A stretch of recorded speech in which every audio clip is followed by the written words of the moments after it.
दोस्तों कहानी शुरू होती है और हम देखते हैं कि पूरी दुनिया में जंग छिड़ चुकी है। इस जंग में सभी देश परमाणु हथियार का इस्तेमाल करते हैं, जिससे होता तो कुछ नहीं बस पूरी दुनिया बर्बाद हो जाती है और सभी इंसान मारे जाते हैं। आगे हम देखते हैं कि इस बर्बाद दुनिया में सिर्फ 3 ही इंसान जिंदा बचे थे और ये तीनों एक सुनसान जगह पर बेहोश पड़े हुए थे। तभी उनमें से एक लड़की को होश आता है जिसका नाम शातिर शीला था। वो होश में आते ही जोर से चिल्लाने लगती है क्योंकि वो इस बीहड़ को देखकर काफी डर गई थी और उसे यहाँ पर दूर दूर तक कोई भी नजर नहीं आ रहा था। उसे बस ये याद था कि वो कल रात को अपने बॉयफ्रेंड पप्पू पाइथन के साथ एक पार्टी में थी, लेकिन वो वहाँ से यहाँ पर कैसे पहुंची इसके बारे में उसे कुछ नहीं पता था। अब वो खड़ी होती है और अपने आसपास देखने लगती है। तभी उसकी नजर अपने बॉयफ्रेंड पप्पू पाइथन पर पड़ती है जो कि थोड़ी ही दूर बेहोश पड़ा हुआ था। वो जैसे ही उसके पास जाती है तभी पप्पू पाइथन को भी होश आ जाता है। पप्पू पाइथन इस नई जगह को देखकर हैरान हो जाता है, पर जब वह शातिर शीला को देखता है तो वह बहुत खुश होता है क्योंकि कल रात वो दोनों एक पार्टी में थे और पार्टी के बाद उनका मजदूरी करने का प्लान था। लेकिन तभी वहाँ पर एक धमाका हुआ और ये दोनों यहाँ पर पहुँच गए। उनको ये तो नहीं पता था कि वो दोनों यहाँ पर कैसे पहुँचे, लेकिन एक दूसरे को जिंदा देखकर वो दोनों बहुत खुश थे।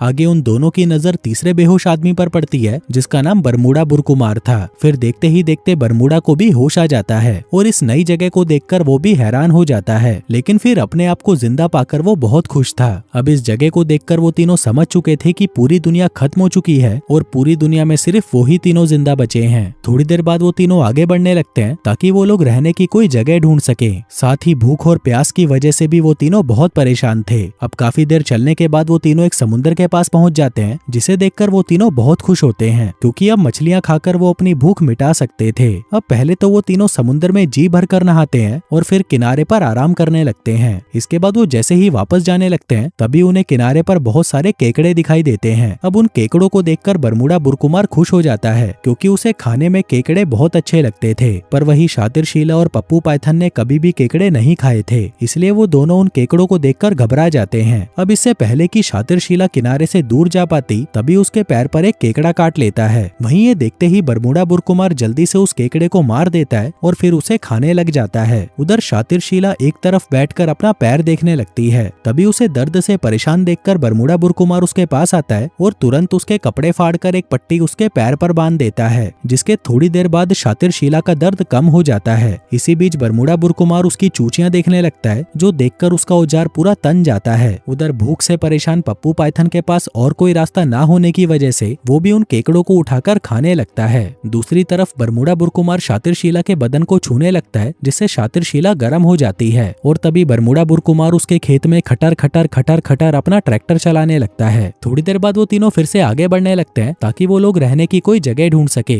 थोड़ी देर चलने के बाद उन्हें एक घर नजर आता है। वो तीनों जल्दी से उस घर में आते हैं, लेकिन अंदर आकर वो देखते हैं कि इस घर में ना तो पीने का पानी था और ना ही खाने की कोई चीज पड़ी थी। पूरे घर में कोई इंसान भी नहीं था, बस एक कुत्ता था जो छुपकर उन्हें ही देख रहा था। आगे जैसे ही वो तीनों घर से बाहर आते हैं तो उनकी नजर उसी कुत्ते पर पड़ती है जो उन्हें छुपकर देख रहा था। तभी वो कुत्ता उन्हें देखकर भौंकने लगता है, जिसे देखकर वो तीनों समझ जाते हैं कि वह उन्हें कुछ दिखाना चाहता है, इसलिए वो तीनों उसके पीछे पीछे जाने लगते हैं। अब काफी देर चलने के बाद वो तीनों एक हरी भरी जगह पर पहुंच जाते हैं। उस जगह को देखकर वो तीनों बहुत खुश होते हैं क्योंकि वहाँ पर खाने पीने की बहुत सी चीजें थीं। वहाँ खाने के लिए कई तरह के फल थे और पीने के लिए साफ पानी भी था। कहा जा सकता है कि जिंदगी जीने के लिए यहाँ पर सब कुछ मौजूद था, इसलिए वो तीनों यहीं पर रुकने का फैसला कर लेते हैं। थोड़ी देर बाद रात हो जाती है और वह तीनों आग जला लेते हैं और उसके पास बैठकर फल खाने लगते हैं। वो कुत्ता भी उसी जगह पर घूम रहा था और उसने अभी अभी एक खरगोश का शिकार किया था। वो उस खरगोश को नीचे रखकर भौंकने लगता है और वह तीनों उसकी आवाज सुनकर घबरा जाते हैं। उन्हें लग रहा था कि शायद जंगल में कोई खतरा है, इसलिए वो कुत्ता इतना भौंक रहा है। तभी बरमूडा बुरकुमार हिम्मत दिखाकर आगे बढ़ता है, पर जब उसकी नजर खरगोश पर पड़ती है तो वह उसे देखकर बहुत खुश हो जाता है। वो ये बात बाकी दोस्तों को भी बताता है कि कुत्ता हमारे लिए खरगोश लेकर आया है, जो देखकर वो तीनों भी बहुत खुश हो जाते हैं। दरअसल वो कुत्ता भी खरगोश का मांस खाना चाहता था, इसलिए वो उसे मार कर लाया था। जल्दी ही बरमूडा उस खरगोश को पकाता है और वह तीनों मिलकर उसे खाने लगते हैं। वहीं पास खड़ा कुत्ता उन तीनों को खाते हुए घूर रहा था और तभी शातिर शीला उसे कुछ मांस खाने को दे देती है। अब शातिर शीला को उस कुत्ते पर प्यार आने लगा था, इसलिए वह उसका नाम जॉनी जानवर रख देती है। अब खाना खाने के बाद बरमूडा बुरकुमार शातिर शीला को दबोच लेता है और वहीं उसके खेत में मजदूरी करना शुरू कर देता है। उधर वो कुत्ता भी उन दोनों की मजदूरी को एंजॉय कर रहा था। वहीं पप्पू पाइथन को भी मजदूरी करने का बहुत मन था, लेकिन शातिर शीला उसे अपनी गुलाबी दे ही नहीं रही थी, इसलिए वह दुखी होकर जंगल में चला जाता है। उधर 3 घंटे की भयंकर मजदूरी करके बरमूडा सो जाता है, जबकि शातिरशीला का मन अभी भी नहीं भरा था, इसलिए वो वहाँ पर पप्पू पाइथन को ढूंढने लगती है। जल्दी ही वो पप्पू पाइथन के पास पहुँच जाती है और उसे परेशान देखकर वो उससे पूछती है कि क्या हुआ, तुम उदास क्यों बैठे हो। पप्पू पाइथन कहता है कि तुम तो मेरी बंदी हुआ करती थी, तो अब इस बरमूडा के लिए तुम हर रात घोड़ी क्यों बन जाती हो, जबकि कायदे से तो तुम्हें मेरे लिए घोड़ी बनना चाहिए। अब पप्पू पाइथन की बातें सुनकर शातिरशीला समझ जाती है कि वो भी उसके खेत में मजदूरी करना चाहता है, इसलिए वो उसके सामने पूरी नंगी हो जाती है और पूरी रात अपने खेत में उसका बड़ा वाला औजार चलवाती है। वहीं वो कुत्ता भी उन दोनों की हरकतें देख रहा था, लेकिन उसे ये अच्छा नहीं लगता कि एक लड़की 2 आदमियों से अपनी पिंकी क्यों पिटवा रही है, इसलिए वह परेशान होकर वहाँ से चला जाता है। फिर अगले दिन वो दोनों आदमी काम करने लगते हैं, जबकि शातिरशीला कुत्ते के साथ नदी में नहा रही थी। आगे वो दोनों आदमी लकड़ियां काटने लगते हैं ताकि वो एक छोटा सा झोपड़ा बना सके।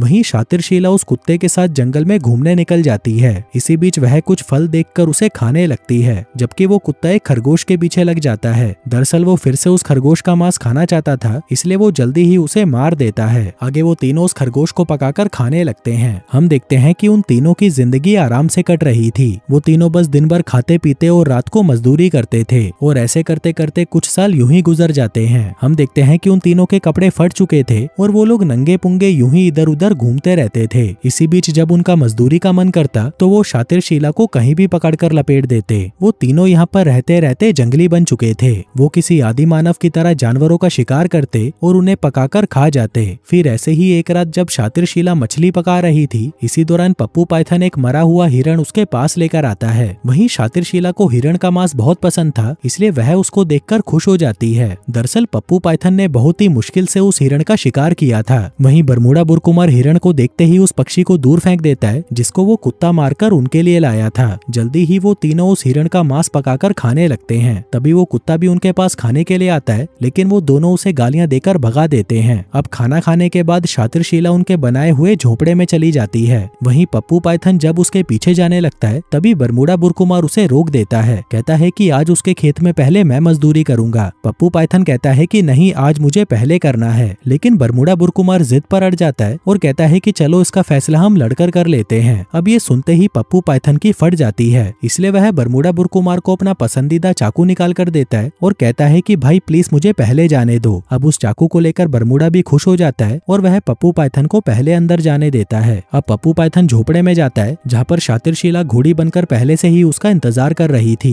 वहीं बाहर बरमूडा बुरकुमार उस कुत्ते को डराकर वहाँ से भगा देता है। अगली सुबह शातिरशीला नदी में नहाने लगती है और वहीं वो कुत्ता भी दूर खड़े उसे देख रहा था। आगे नहाने के बाद वो झोपड़े में आती है, जहाँ उसे वो दोनों आदमी कहीं नजर नहीं आते। दरअसल वो दोनों शिकार पर गए हुए थे। तभी वहाँ पर वो कुत्ता आ जाता है और शातिरशीला पर भौंकने लगता है। वहीं शातिरशीला ये देखकर डर जाती है और वहाँ से भाग जाती है। फिर रात को जब वो दोनों आदमी वापस आते हैं तो उन्हें वहाँ पर शातिरशीला नंगी बैठी हुई मिलती है। वहीं वो कुत्ता भी उन दोनों पर भौंकने लगता है, जो देखकर बरमूडा बुरकुमार को गुस्सा आ जाता है और वह उस कुत्ते पर हमला कर देता है, लेकिन उसका निशाना चूक जाता है। तभी वो कुत्ता उस पर टूट पड़ता है और देखते ही देखते वो कुत्ता बरमूडा बुरकुमार को जख्मी कर देता है, जिसके बाद वो दोनों डरकर वहाँ से भाग जाते हैं। कुछ देर बाद पप्पू पाइथन वापस आकर उस झोपड़े में आग लगा देता है, क्योंकि उसे शातिरशीला पर बहुत गुस्सा आ रहा था। वहीं शातिरशीला और वो कुत्ता भी उसी झोपड़े में थे, लेकिन किसी तरह वो दोनों बाहर आ जाते हैं और तभी पप्पू पाइथन वहाँ से भाग जाता है। अब शातिरशीला को लगता है कि शायद ये काम बरमूडा बुरकुमार का है। उधर वो कुत्ता बरमूडा के पीछे पड़ जाता है, लेकिन तभी मौका देखकर बरमूडा उसके ऊपर हमला कर देता है और उसे मारने की कोशिश करता है। इसी दौरान पप्पू पाइथन भी वहाँ पर आ जाता है, जिसके बाद वो दोनों मिलकर उस कुत्ते को मार डालते हैं। वहीं उनका पीछा करते करते शातिरशीला भी वहाँ पर पहुँच जाती है और उसे पता चल जाता है कि इन दोनों ने मिलकर ही जॉनी जानवर को मारा है। यह देखकर वो बहुत ज्यादा डर जाती है और वहाँ से भाग जाती है। उधर पप्पू पाइथन उसे रोकने की कोशिश करता है, लेकिन तब तक शातिरशीला जंगलों में कहीं गायब हो चुकी थी। फिर अगली सुबह बरमूडा बुरकुमार शातिरशीला को पकड़ लेता है। वो उसके खेत में मजदूरी करने ही वाला था कि तभी पप्पू पाइथन आकर उसे रोक लेता है, जिसके बाद उन दोनों के बीच में घमासान लड़ाई होती है और इस लड़ाई में पप्पू पाइथन बरमूडा बुरकुमार को मार डालता है। फिर कहानी के अंत में हम देखते हैं कि अब इस धरती पर शातिरशीला और पप्पू पाइथन ही बचे थे और अब वो दोनों खुशी खुशी अपनी जिंदगी एक साथ बिताने लगते हैं। और दोस्तों, इसी के साथ ही ये कहानी यहीं खत्म हो जाती है।